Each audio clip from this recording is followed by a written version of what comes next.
Ya, Shalom, Assalamualaikum, Om Swastiastu, Namo Buddhaya, salam kebajikan, dan salam cinta damai dari saya, Perianto Zamasi. Nah, Bapak Ibu, saudara-saudari dimanapun berada pada kesempatan siang hari ini, masih saja terkait penutupan rumah doa di Kabupaten Tangerang ya, di hari Jumat Agung. Dan alasannya itu adalah karena tidak adanya izin mendirikan bangunan atau IMB, ya kan ya. Dan di kesempatan hari ini Bapak Ibu Saudara-saudari, saya ingin membagikan kepada kita semua.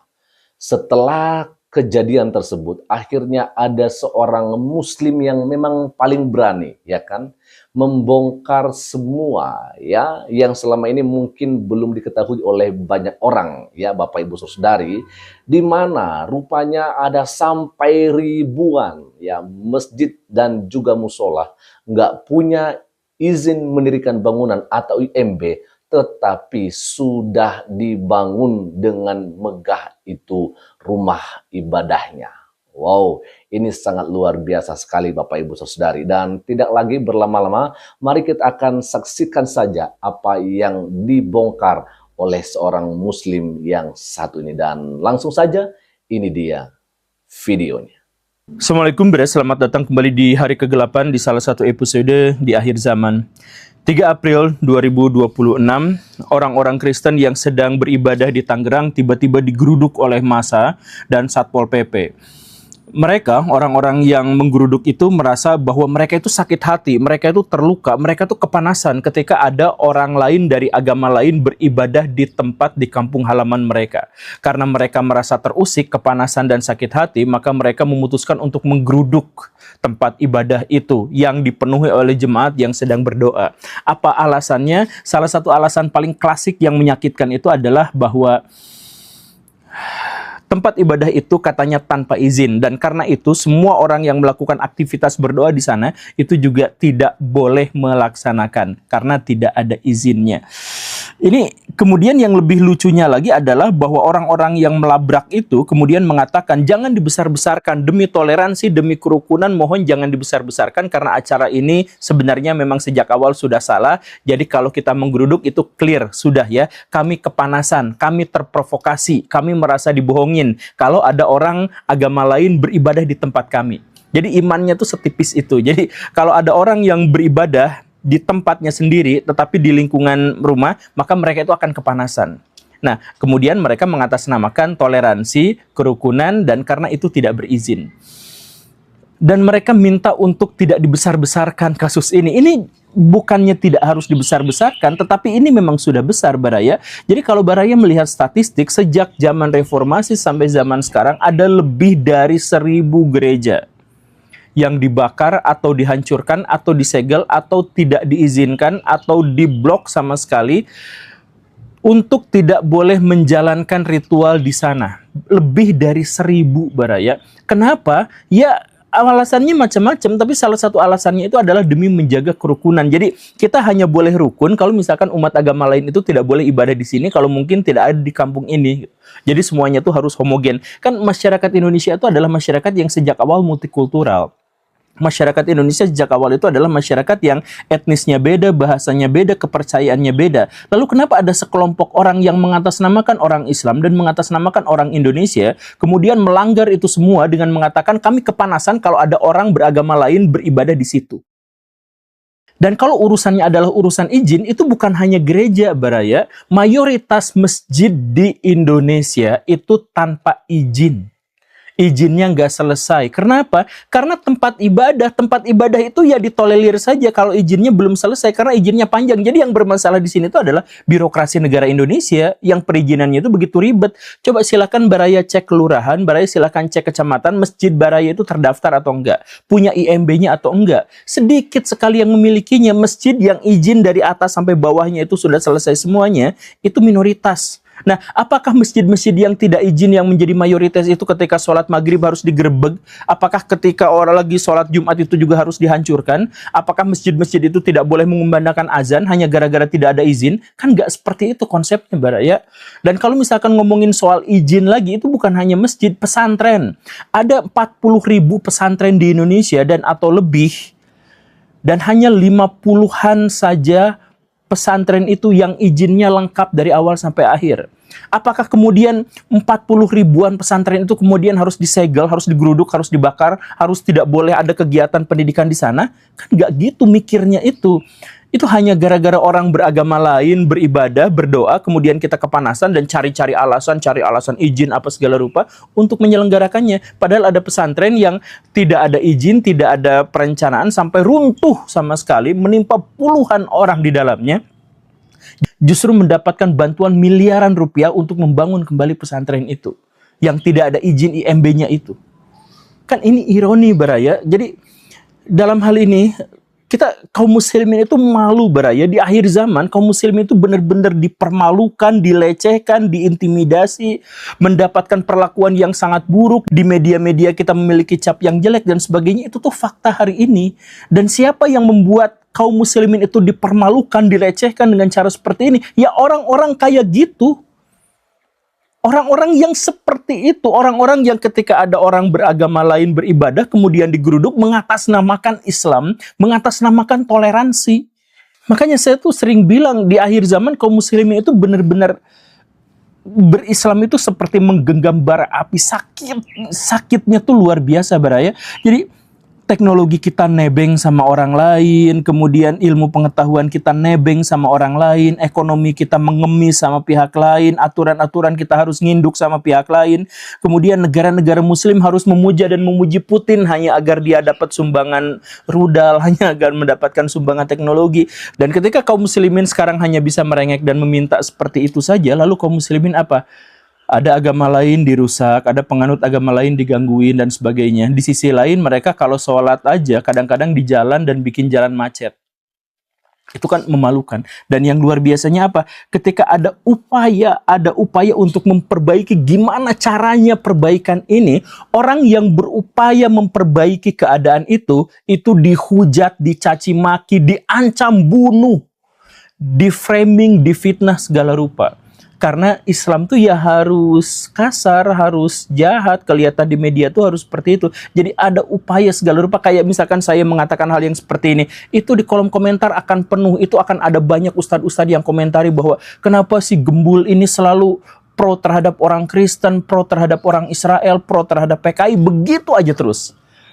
Segala upaya untuk memperbaiki wajah kaum muslimin itu akan dianggap sebagai sebuah ancaman, dan orang yang melakukan itu akan diancam pembunuhan. Itu tuh real. Itu yang terjadi di akhir zaman, di zaman kegelapan ini. Ya, tapi masalahnya itu adalah kan kamu bukan ulama, jadi gak boleh ngomong-ngomong soal agama. Itu klasik banget mereka itu. Ya kalaupun saya anggap bukan ulama, kalau orang-orang yang berusaha untuk menyadarkan orang itu dianggapnya bukan ulama, ulamanya sekarang kemana? Tunjukkan di mana ulama yang mengomentari masalah-masalah yang seperti itu. Mereka ngumpet. Mereka sembunyi.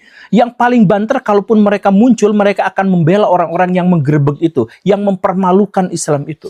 Itu pada faktanya itu di jajaran ulama-ulama bawah, di jajaran ulama-ulama yang per individu itu mereka nggak akan komen soal terkait dengan masalah-masalah seperti ini. Mereka takut kehilangan jamaahnya, mereka takut dibully dan dicaci maki. Jadi mereka akan biarkan saja kaum muslimin itu melakukan tindakan-tindakan yang mempermalukan agamanya sendiri demi jamaah mereka. Demi mereka dapat sumbangan sunduk terus-terusan setiap kali mereka buka pengajian.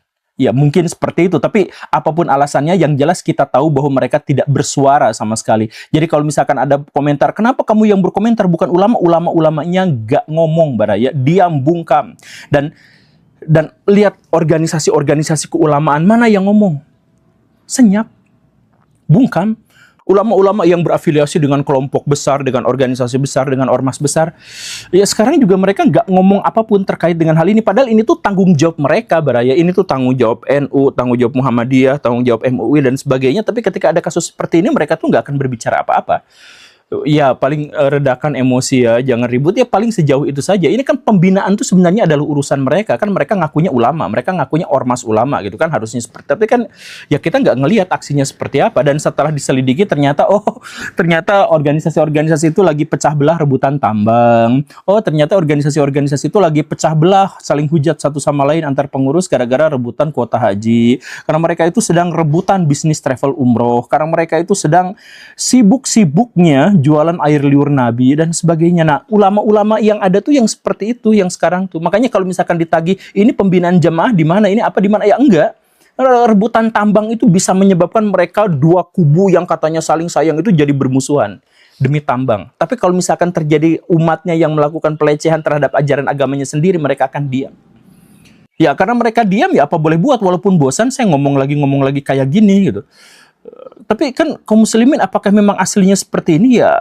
Coba Baraya lihat misalkan zaman keemasan, sekarang kan zaman kegelapan, itu zaman keemasan kejayaan Islam di dinasti Umayyah atau misalkan yang lebih awal gitu. Dinasti Umayyah itu ada sebulan sekali itu perdebatan orang Kristen dan orang Islam dengan orang Buddha dengan orang Kristen di depan khalifah itu. Mereka itu berdebat, sharing, kemudian kitab-kitab dari agama lain diterjemahkan, apalagi itu di zaman Abbasiyah. Itu penerjemahan kitab-kitab suci dari agama lain, kemudian orang-orang beragama lain juga boleh masuk ke situ, bahkan ada pejabat terkemuka orang Kristen di zaman Abbasiyah itu namanya Huyain bin Ishaq. Dia tuh debator Kristen sekaligus juga pejabat negara dan dia tuh suka diskusi sama orang-orang, sama khalifah, bahkan lawan tandingnya itu Al-Jahiz misalkan yang muslim yang bikin teori evolusi yang semacam itu. Ya mereka tuh biasa-biasa aja, begitu tolerannya. Di Baghdad itu ada ratusan gereja dan ada puluhan sinagog. Dalam populasi 1,5 juta manusia itu ada di situ dan mereka tuh baik-baik saja, dijamin oleh negara. Nah, itu adalah situasi orang-orang Islam ketika mereka tuh ada di zaman yang agak bener gitu. Nah, sekarang ya ampun, astagfirullahaladzim. Makanya saya ingin nuntut kepada bapak-bapak kemarin itu yang di Tangerang itu, saya pengen nuntut ini, kenapa kalian itu begitu mempermalukan Islam? Kenapa niat banget untuk meruntuhkan kredibilitas orang-orang Islam? Kenapa kalian tuh niat banget untuk menghiasi media-media kita dengan kabar-kabar buruk yang anti-Islam? Kenapa setega itu? Kalian tuh dibayar berapa sama Dajjal sampai setega itu mempermalukan Islam terus-menerus? Dan Baraya, orang-orang yang kemarin menggeruduk itu ingat mati ya. Karena siapapun yang menghina Islam, yang menistakan Islam, yang mempermalukan Islam, itu ingat ya, setelah mati itu ada hari penghakiman, ada hari pembalasan, dan kalian semua itu akan dituntut oleh jutaan, oleh miliaran umat muslim karena mempermalukan Islam dari dalam. Dan bukan hanya miliaran kaum muslimin, ingat baik-baik, Nabi yang akan menuntut kalian. Karena Nabi sudah mengatakan siapapun yang menyakiti kafir zimmi, maka akulah yang akan menuntut kalian di hari penghakiman. Itu Nabi sendiri yang akan menuntut, dan jutaan dan miliaran kaum muslimin. Jadi silahkan kumpulin pahala sebesar-besarnya buat modal, karena mungkin nanti akan ada penggerusan pahala besar-besaran karena tuntutan yang luar biasa ini. Tuntutan langsung dari Nabi. Terima kasih karena sudah menyimak. Oke, ya, dan itu dia Bapak Ibu Saudari bagaimana tadi pemaparan yang disampaikan oleh seorang guru gembul. Ya, jadi sangat jelas sekali bahwa rupanya banyak sekali rumah ibadah dari saudara kita yang beragama Islam ini, ya, yang nggak punya IMB, tetapi bangunannya sudah ada dan mereka sudah ya dengan secara rutin melakukan ibadah-ibadah di sana. Yang menjadi pertanyaannya, kenapa ketika yang non-muslim membangun gereja, membangun rumah ibadah begitu sulit untuk melakukan pembangunannya? Ya Bapak Ibu Saudari, dan akhirnya apa yang terjadi? Seperti apa yang terjadi di hari Jumat yang lalu. Ada penutupan rumah doa, ada juga pelarangan ibadah Bapak Ibu Saudara-saudari. Dan siapa yang melakukannya? Mereka-mereka yang beragama Islam. Mereka nggak sadar bahwa rupanya mereka pun mempunyai banyak rumah ibadah yang nggak punya izin mendirikan bangunan, tetapi mereka sudah membangun rumah ibadahnya tanpa ada halangan, dan pemerintah pun sepertinya membiarkannya Bapak Ibu. Nah, di kesempatan ini saya ingin membagikan kepada kita semua rincian isi dari SKB 2 Menteri tentang perizinan rumah ibadah ya, agar kita boleh tahu bersama Bapak Ibu Saudara-saudari. Oke ya, dan saya akan tampilkan di sini kepada kita semua. Saya akan bacakan ini rincian SKB 2 Menteri tentang perizinan rumah ibadah. PB Menteri Agama dan Menteri Dalam Negeri nomor 9 dan nomor 8 tahun 2006 ya. Lalu ada nomor 4 yaitu syarat pendirian rumah ibadah. Kita akan lihat bagaimana syaratnya nih ya. Syarat pendirian dibagi menjadi syarat umum dan khusus. Syarat umum itu ada 3 bagian syarat umum. Yang pertama yaitu adanya kebutuhan nyata dan jumlah umat yang memadai. Lalu yang kedua, memenuhi persyaratan teknis bangunan. Yang ketiga yaitu memenuhi persyaratan administrasi. Kita akan lihat bagaimana syarat khusus ya. Yang pertama yaitu daftar nama dan KTP minimal 90 orang pengguna gitu ya. Jadi jemaatnya itu harus ada 90 orang. Lalu yang kedua, dukungan minimal 60 orang masyarakat sekitar. Jadi di luar daripada pengguna itu harus ada 60 lagi yang memberikan dukungan kepada mereka yang mau mendirikan bangunan itu Bapak Ibu ya. Yang ketiga, rekomendasi tertulis dari kantor Kementerian Agama kabupaten ataupun kota. Lalu yang keempat, rekomendasi tertulis dari FKUB kabupaten dan kota ya. Itu dia. Nah, ada nomor 8 ini ada pengecualian. Kita lihat, kegiatan ibadah di rumah tinggal atau tempat sementara tidak termasuk kategori rumah ibadah permanen sehingga tidak memerlukan izin seperti pendirian rumah ibadah. Jelas ya. Jadi kalau misalnya ada kegiatan ibadah seperti di rumah tinggal ya ataupun di tempat sementara itu nggak perlu lagi izin Bapak Ibu ya. Jadi sangat jelas ya. Jadi kalau misalnya kita ibadah di rumah sendiri, ibadah di tempat yang memang bukan rumah ibadah, tetapi hanya tempat untuk sementara, seperti yang di rumah doa Tesalonika itu, nggak perlu izin, ya kan? Yang namanya juga bukan rumah ibadah, hanya tempat untuk sementara mereka beribadah, ya udah silakan aja beribadah sebenarnya. Itu pengecualian yang ada di SKB 2 Menteri. Tetapi kayaknya di sini seperti dirahasiakan atau tidak dipublikasikan seperti begitu Bapak Ibu Saudari ya. Inilah yang kita suarakan. Kalau boleh direvisi lah kembali SKB 2 Menteri ini. Dan soal pengecualian, ini yang masih saja terjadi ketika orang beribadah di rumah tinggal atau di tempat sementara. Masih banyak gangguan. Mereka mengganggu ya ibadah yang sedang berlangsung dengan alasan nggak ada izin. Padahal jelas di SKB 2 Menteri ini ada pengecualian. Kalau ibadah di rumah tinggal dan juga di tempat sementara yang nggak ada izin, memang nggak perlu lagi untuk yang namanya izin untuk pendirian rumah ibadah. Karena mereka bukan mendirikan bangunan, mereka hanya sedang beribadah. Oke, jadi pemerintah dalam hal ini nggak boleh tinggal diam, harus bisa memberikan ketegasan akan hal ini. Itu aja untuk kali ini dan kiranya Tuhan Yesus Kristus memberkati kita semua. Shalom, Assalamualaikum, Om Swastiastu, Namo Buddhaya, salam kebajikan dan salam cinta damai dari saya Perianto Zamasi.